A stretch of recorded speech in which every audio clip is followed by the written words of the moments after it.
Mamdani WAVERS as NYPD's 5,000 job cut no longer has enough officers to suppress crime. Officer Dominguez has worked the overnight shift at a precinct in the South Bronx for 9 years. Not a desk job. Not a specialized unit with a media profile and a department spokesperson. A patrol beat. Walking and driving the same 12-block grid 5 nights a week, from 11 at night until 7 in the morning, through a stretch of blocks that most people in this city will never visit after dark, and wouldn't recognize by daylight either. 9 years of knowing exactly which corner gets loud after 2 a.m. Which stairwell in which building tends to attract the kind of activity that turns into a 911 call if nobody walks through it at the right time. Which bodega owner keeps his door propped open late because the overhead light inside makes the sidewalk feel safer for the women walking home from the train.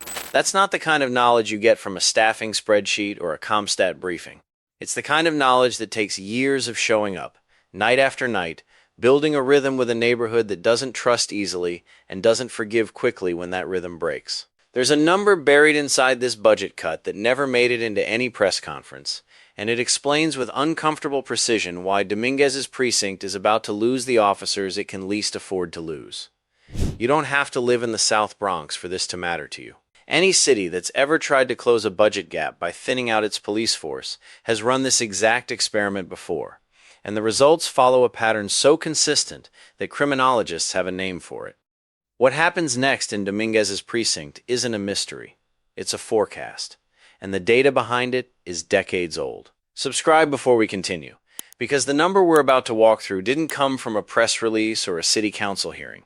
It came from the department's own internal staffing model, and it tells a very different story than the one the budget office has been telling publicly about what 5,000 fewer officers actually means on the ground. 3 weeks ago, Officer Dominguez found out his precinct is losing 11 patrol officers by the end of the fiscal year. Not through layoffs in the traditional sense, nobody's getting fired, but through a hiring freeze and accelerated attrition that the department has been quietly absorbing since the mayor's budget office identified the NYPD's headcount as one of several targets for reduction in a broader effort to close the city's structural deficit. The officers leaving through retirement, resignation, or transfer simply won't be replaced, and the ones staying will be asked to cover the gaps through mandatory overtime, extended shifts, and a redrawn patrol map that stretches every remaining officer across a wider grid with fewer partners and longer response times between calls. Dominguez isn't angry about it, exactly. He's been through budget cycles before. What he is, for the first time in 9 years, is genuinely unsure whether his precinct can hold the line on the progress it's made. Violent crime on his specific beat dropped 18% over the past 3 years, a number he takes personal pride in, because he knows exactly which relationships, which nightly routines, which specific interventions contributed to that decline in ways no algorithm would ever capture. He also knows, with the certainty of someone who has watched this cycle play out before in other precincts during other budget crunches, that the decline doesn't hold itself. It holds because people hold it, every night, one shift at a time. Remove enough of those people, and the progress doesn't freeze in place. It reverses, quietly at first, then fast enough that by the time the numbers show up in a quarterly crime report, the ground you lost is twice as hard to take back. February 2026. As part of a sweeping $127 billion budget plan designed to fund expanded social programs, affordable housing initiatives, and new city agency offices, including significant investment in DA and community outreach divisions, Mayor Mamdani's Office of Management and Budget identifies the NYPD's uniformed headcount as one of several major cost centers eligible for reduction. The plan calls for eliminating roughly 5,000 uniform positions over 2 fiscal years, primarily through a hiring freeze that stops new academy classes from filling the gap left by officers retiring, resigning, or transferring out of the department at normal attrition rates. 2 planned academy classes have already been canceled, and a third is under review, meaning the pipeline of new officers entering the department has effectively been shut off at the intake valve, while the outflow of departing officers continues at its normal pace. City Hall frames the reduction carefully. This is not a series of layoffs, the messaging emphasizes. Nobody is being fired. The department is being right-sized to reflect modern policing needs, with a greater emphasis on community-based violence intervention programs, mental health response teams, and technology-driven crime prevention tools that the administration argues can maintain public safety outcomes with fewer officers on the street.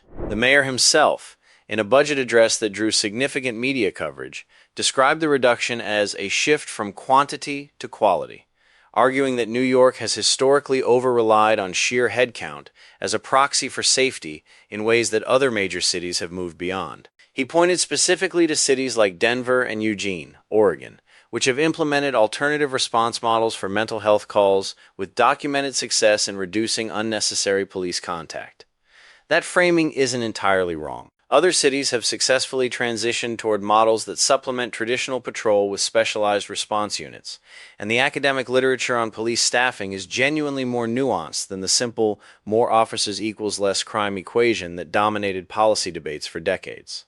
The administration's argument has real intellectual support behind it, and dismissing it outright would be dishonest. The problem is timing, and the problem is math. The community-based intervention programs and mental health response teams the administration is pointing to as replacements for lost patrol capacity don't exist yet at the scale the budget assumes. Most are still in pilot phases, serving a handful of neighborhoods with small staffs and limited operating hours, and scaling them citywide to absorb even a fraction of the workload currently handled by 5,000 patrol officers would take years of hiring, training, facility build-out, and community trust building that the budget doesn't fund on a timeline that matches the attrition it's accelerating right now. Denver's program took 4 years to reach operational scale in a city a fraction of New York's size. Eugene's has been running for over 30 years.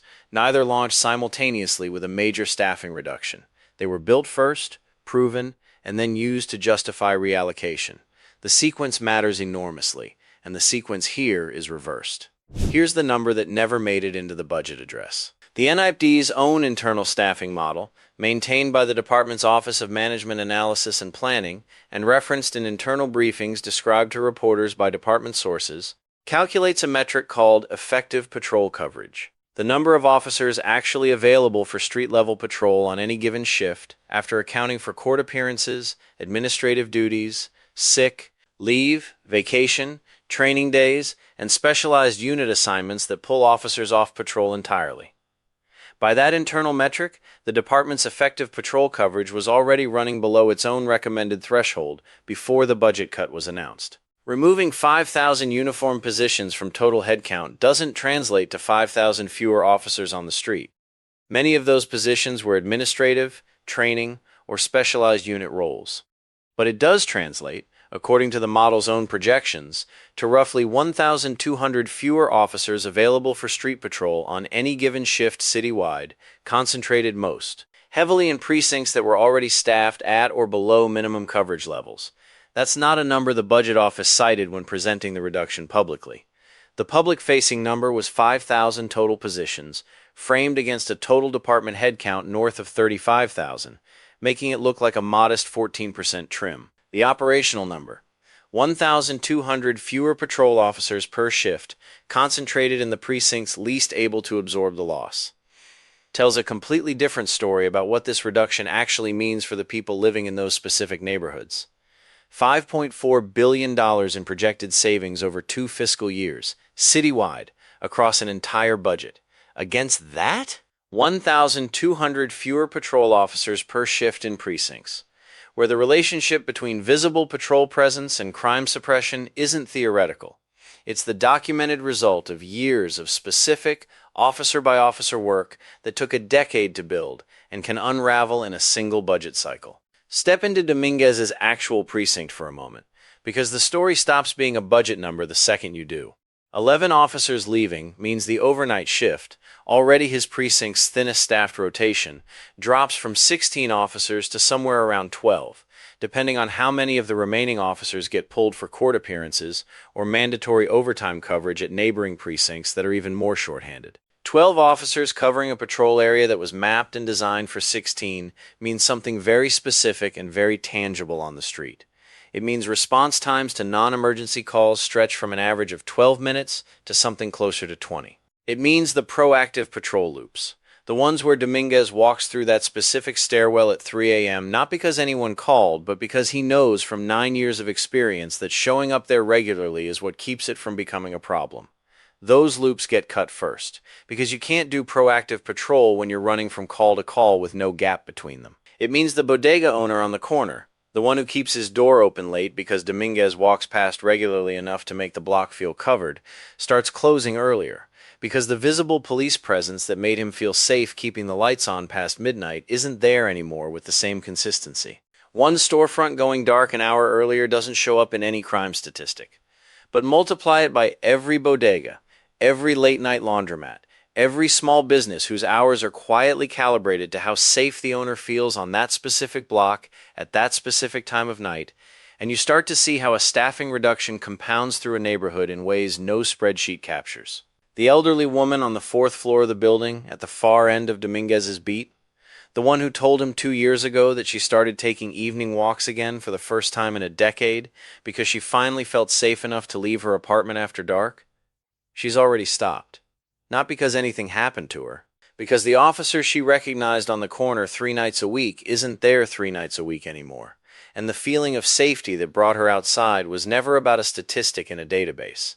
It was about a specific person on a specific corner at a specific hour, consistently enough that she stopped calculating risk every time she reached for her keys. That consistency is gone now, and she knows it before any crime report confirms it.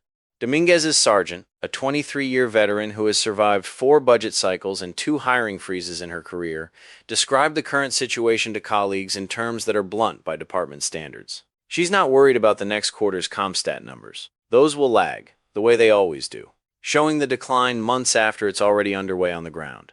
She's worried about next year, when the officers remaining on the overnight shift have been running on mandatory overtime for long enough that burnout starts producing its own attrition.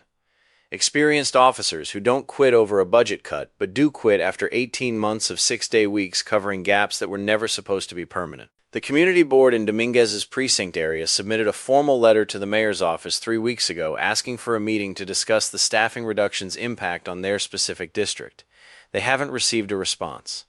The letter cited a pattern they've tracked informally for the past 2 years. A direct, block-by-block correlation between consistent patrol presence on overnight shifts and a measurable reduction in quality of life complaints, noise, public drug use, illegal dumping, that serve as leading indicators for more serious crime in their specific neighborhood. Remove the overnight patrol presence, they argued, and the quality of life complaints come back first, followed by the more serious incidents 6 to 12 months later, a pattern so well documented in criminology literature that it has its own name, the broken windows feedback loop.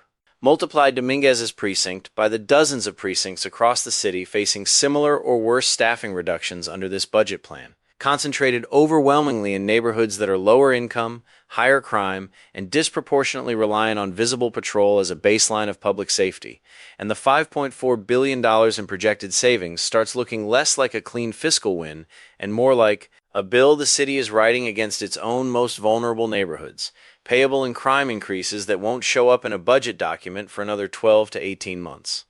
None of this means the underlying fiscal pressure is imaginary. The city's structural deficit is real, the budget gap is documented, and finding savings across city agencies is a legitimate and necessary exercise that every administration eventually faces. Nobody serious is arguing that the NYPD's headcount should be permanently exempt from any budgetary scrutiny, and the department itself acknowledges that not every uniformed position contributes equally to public safety outcomes. What doesn't hold up is the assumption baked into the budget presentation that community-based intervention programs, still in pilot phases, can absorb the patrol workload of 1,200 fewer officers per shift on a timeline that matches the attrition already underway. The replacement capacity and the reduction are moving on 2 completely different clocks. The reduction is happening now, measured in officers leaving this fiscal year, while the replacement is happening eventually, measured in programs that haven't finished hiring their own staff yet. A sequenced transition, where replacement capacity is demonstrably operational before attrition is allowed to accelerate, might have preserved the budget savings on a longer timeline without opening the gap Dominguez's precinct is about to fall into. So here's the question worth sitting with. When a city closes a budget gap by thinning patrol in the neighborhoods that depend on it most, and the replacement programs meant to fill that gap are still years away from operating at scale. Is that fiscal responsibility, or is that borrowing safety from the people least able to afford the loan, with a repayment schedule nobody's put on paper? Let us know where you land in the comments. And we're not done pulling this thread. Next, we're looking at which specific precincts across the 5 boroughs are losing the most officers per shift, and how their crime trends tracked over the past 3 years before this cut was announced.